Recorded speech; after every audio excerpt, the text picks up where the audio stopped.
Olá pessoal, eu sou a Ariane Cerqueira, estou aqui hoje a convite da professora Célia Faganello para trazer algumas considerações, conversar um pouco com vocês sobre a Política Nacional de Resíduos Sólidos. A preocupação com o adequado gerenciamento de resíduos sólidos, ela nos faz lembrar do período pós-revolução industrial, onde houve um incentivo ao consumo e um crescimento muito acelerado da urbanização, e isso provocou, por consequência, um aumento na geração de resíduos sólidos. Esses resíduos, por sua vez, precisavam de um adequado gerenciamento, de uma adequada gestão, para que não fossem alvo de descarte irregular e, por consequência, gerasse uma série de transtornos, como a gente observa até os dias de hoje, transtornos de ordem ambiental, porque causam uma poluição do ar, causam uma poluição hídrica, causam uma poluição do solo quando são descartados de maneira inadequada, lançados a céu aberto, mas também geram prejuízo à saúde pública, porque temos uma série de doenças, como é o caso da cólera, da dengue, leptospirose, que são doenças causadas pelo contato com vetores que transitam nesses ambientes onde há o descarte de resíduos sólidos de maneira inadequada. No entanto, no Brasil, somente em 2010 é que a gente passa a ter uma lei que trate essa matéria, que discipline essa matéria no âmbito federal.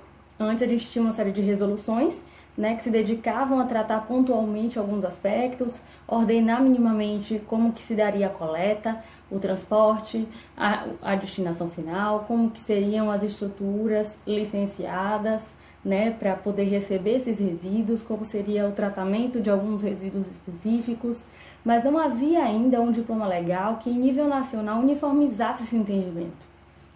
Então, depois de 20 anos em trâmite no Congresso Nacional, é que foi publicada a Lei 12.305 de 2010, que nos trouxe a nossa Política Nacional de Resíduos Sólidos.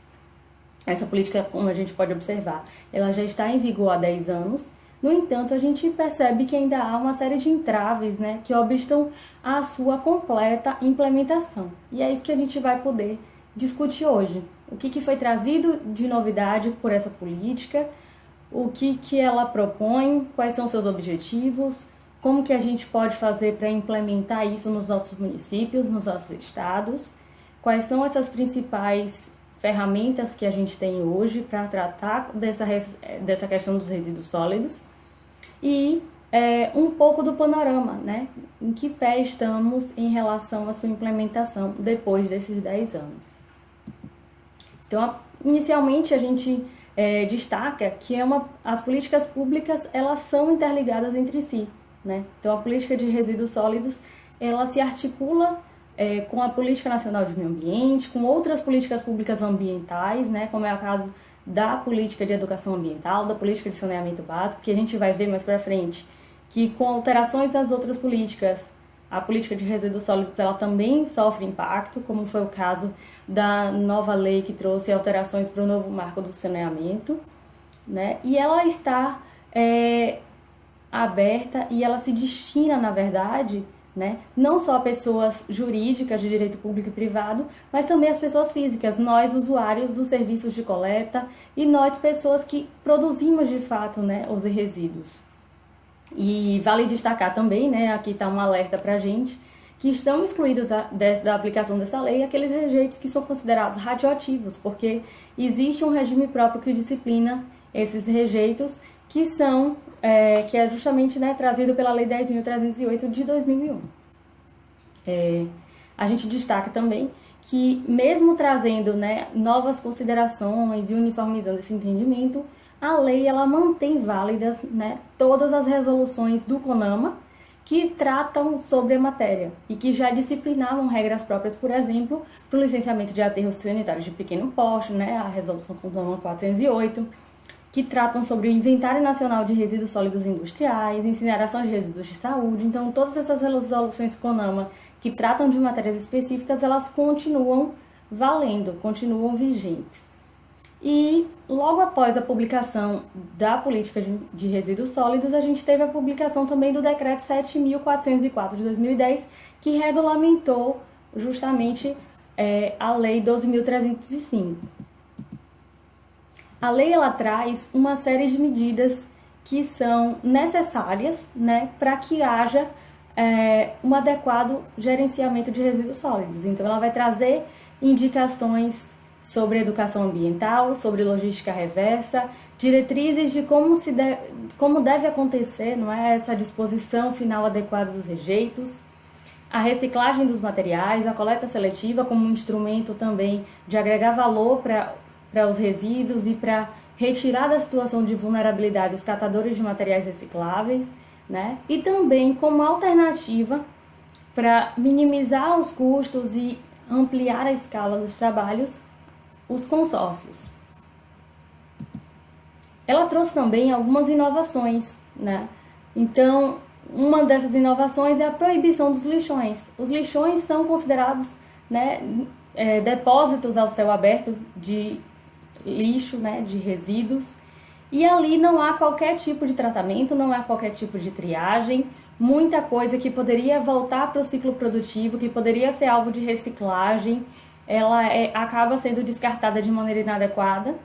Ela é foco de uma série de problemas ambientais por conta, né, da emissão dos poluentes, dos gases, porque estão expostos sem qualquer tratamento, a poluição do solo, fora o problema social que encontra, né, que a gente vê muito no Brasil, que é a presença de catadores, de pessoas morando dentro dos lixões, criando animais, residindo ali naquele lugar e tentando tirar dali o seu sustento, né? A lei também traz princípios específicos, ela traça parâmetros para que seja implementado um programa de logística reversa.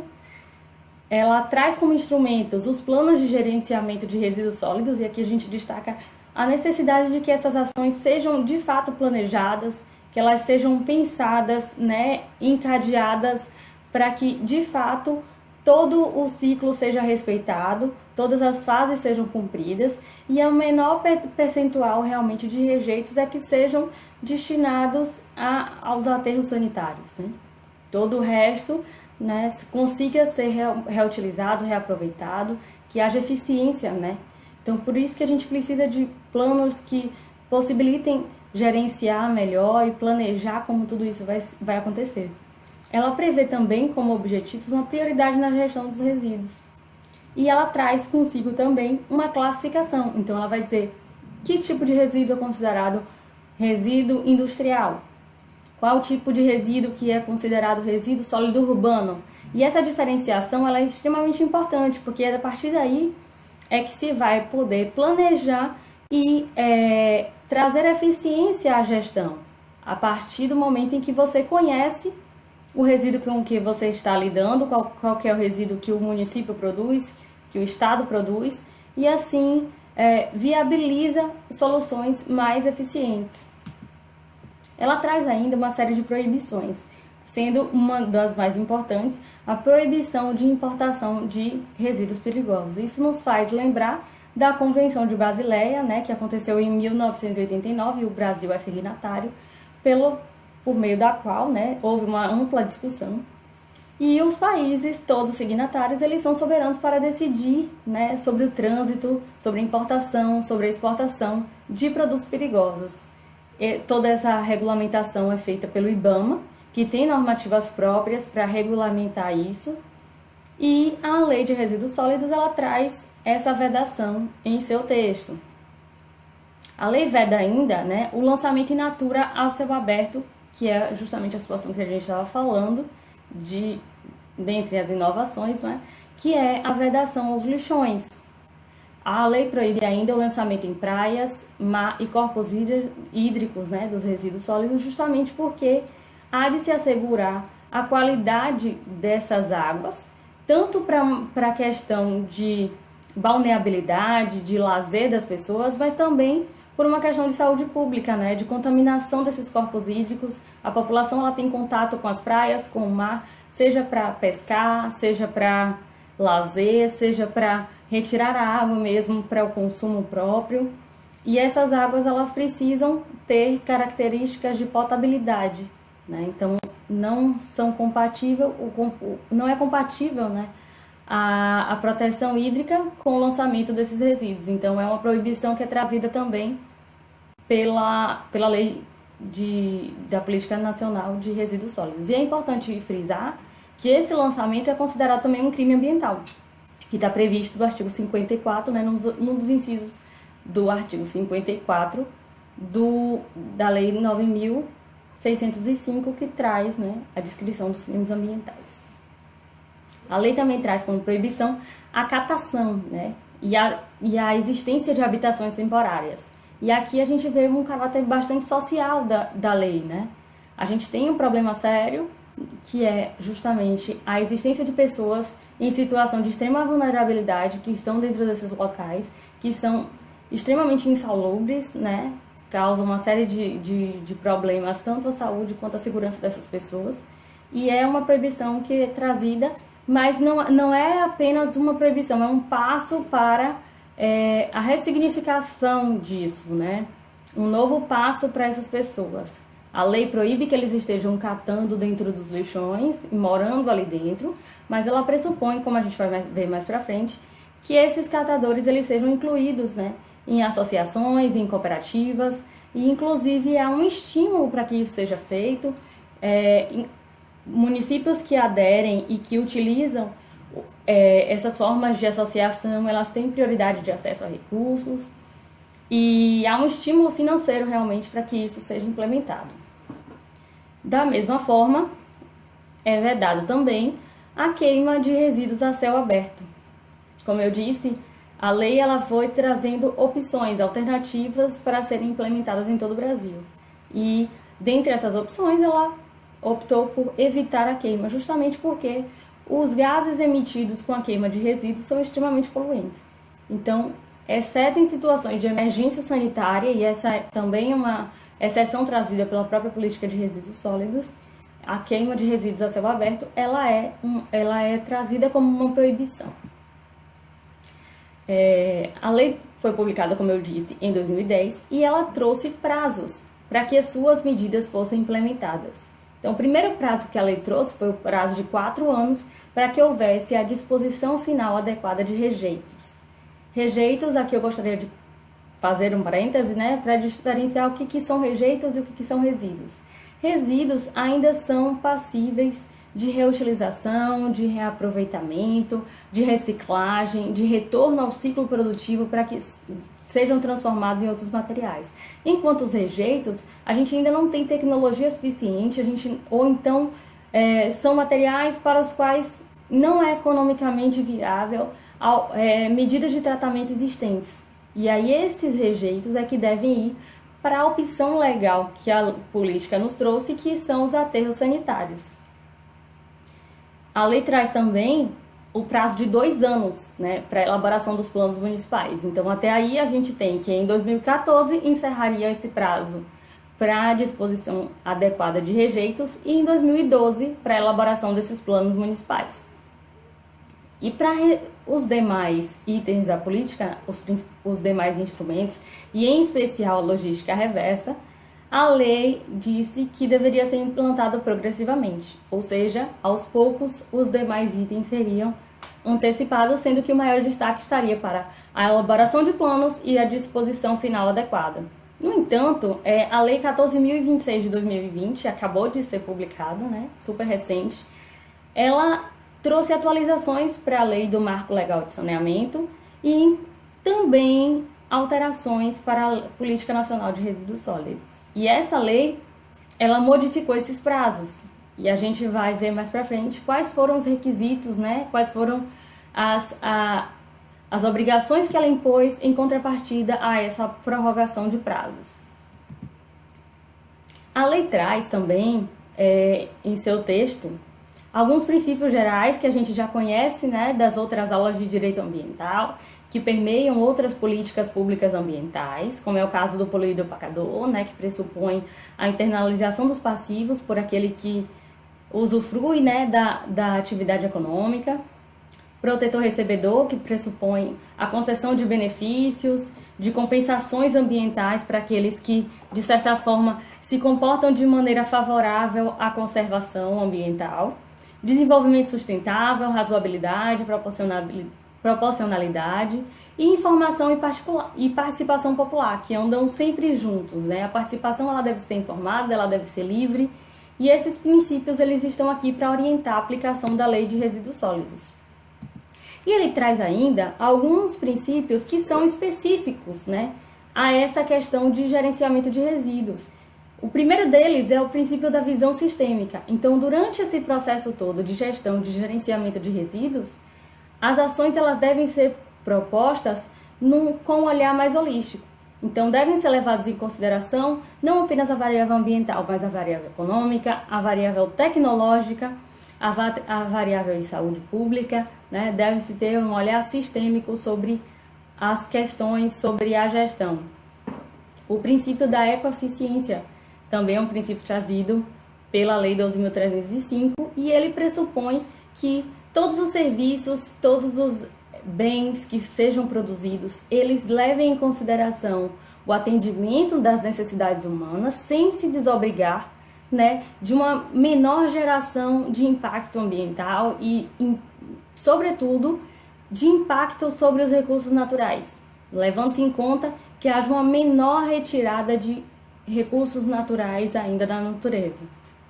Outro princípio que a política traz para a gente é o princípio da responsabilidade compartilhada pelo ciclo de vida dos produtos, né? Então, aqui, a responsabilidade ela vem desde o processo de geração do resíduo, de extração do recurso da natureza, de geração do produto dentro das fábricas, de comercialização. Então, todas essas pessoas, todas essas instituições que participam do ciclo de vida até o final, né, no caso, até o descarte desse produto, elas são igualmente responsáveis pelo ciclo de vida desse produto e pelo gerenciamento desse resíduo.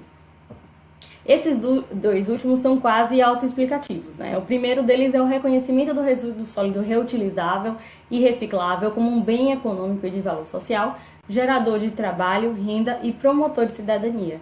E o último é o respeito a diversidades locais e regionais. A política ela tem diversos objetivos a cumprir, né? Ela é extremamente ambiciosa e ela é muito elogiada por conta disso. Mas o principal objetivo da política de resíduos sólidos é justamente a proteção da saúde pública e da qualidade ambiental. Mas, além disso, ela busca também estimular, né, a geração de padrões sustentáveis de consumo e produção. Esse segundo objetivo, na verdade, ele é quase uma meta, e a gente vai ver mais para frente isso, que é a não geração, a redução, reutilização, reciclagem, tratamento de resíduos sólidos e disposição final adequada de rejeitos, né? É essa a ordem prioritária que a gente falou lá atrás, que ela trouxe como inovação, e aqui aparece também essa ordem prioritária como um objetivo, né, da política. Outro objetivo é a adoção justamente de tecnologias limpas. A gente precisa introduzir no processo produtivo tecnologias capazes de minimizar esses impactos e de minimizar a geração de resíduos. Redução do volume e da periculosidade, incentiva a indústria da reciclagem para fomentar o uso de matérias-primas e insumos derivados de materiais recicláveis, a articulação com o poder público, né, no caso de cooperação técnica e financeira. Além disso, a gente tem um objetivo aqui que é muito importante, que é a regularidade, continuidade, funcionalidade e universalização. Todos os dias existe a geração de resíduos no planeta, né? As atividades humanas, elas por si, hoje, geram resíduos. Então, a coleta, as ações de limpeza pública, né, de manejo de resíduos sólidos, elas precisam ser contínuas, né, e universais. A gente sabe que hoje isso ainda não é uma realidade no nosso país. Ainda existem pessoas que não têm acesso, por exemplo, à coleta diária de resíduos, que acabam fazendo manejos simplificados, que a queima, principalmente porque o nosso país ele tem dimensões continentais, é um país extremamente desigual, né?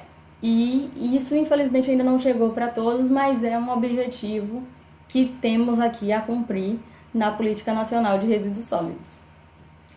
Outro objetivo é a prioridade nas aquisições e contratações governamentais de produtos recicláveis, né? O governo ele tem que dar esse exemplo de incentivar essa indústria de recicláveis a ir para frente, né? A deslanchar. E além de ajudar a indústria a deslanchar, ele precisa dar o exemplo para a população consumindo esses produtos, né? Esse também é um objetivo extremamente importante, que é a integração dos catadores. Então, lá atrás a gente viu que é proibida a catação nos locais de descarte e que também é proibida a moradia, né, a construção de habitações nesses locais de descarte irregular. Mas, por outro lado, essa vedação ela tem como objetivo trazer um pouco mais de dignidade para essas pessoas que estão em situação de vulnerabilidade. Então, aqui está como objetivo justamente o envolvimento dessas pessoas, né, a integração desses catadores nas ações. O incentivo ao desenvolvimento de sistemas de gestão ambiental, voltados à melhoria contínua desses processos e estímulo à rotulagem ambiental. Né? A rotulagem diz muito sobre, né, está intimamente vinculada, na verdade, ao princípio da informação que a gente viu antes. Né? As pessoas precisam saber o que estão consumindo, precisam ter acesso, né, aos componentes, ao que vem nos produtos que elas consomem. Além disso, a política traz ainda instrumentos para que todos esses objetivos sejam atendidos. Nós iremos ver todos os instrumentos que a política cita e vamos abordar mais detalhadamente aqueles que são mais sensíveis, né? Primeiro desses instrumentos são os planos de resíduos sólidos. Temos também inventários e o sistema declaratório anual de resíduos, coleta seletiva, logística reversa, né, incentiva a criação e desenvolvimento de cooperativas de catadores de materiais recicláveis, monitoramento e fiscalização ambiental, cooperação técnica financeira entre setores público e privado, incentiva a pesquisa científica e tecnológica, educação ambiental, incentivos fiscais, financeiros, creditícios, o Fundo Nacional do Meio Ambiente e o Fundo de Desenvolvimento Tecnológico, o CINIR e o CINISA, que são dois sistemas nacionais de informações que são super completos, tem uma série de dados sobre os municípios, sobre os estados, como anda a gestão. Infelizmente, nem todos os municípios ainda fornecem dados, então é um problema também que a gente tem que resolver. A gente precisa conhecer o nosso território, a gente precisa conhecer como está acontecendo o manejo e o gerenciamento de resíduos, para que a gente até possa conseguir propor novas soluções que sejam de fato eficientes. Além disso, a gente tem os conselhos de meio ambiente e também no que couber os de saúde e todos os demais órgãos colegiados municipais destinados, né, ao controle social e serviços de resíduos sólidos.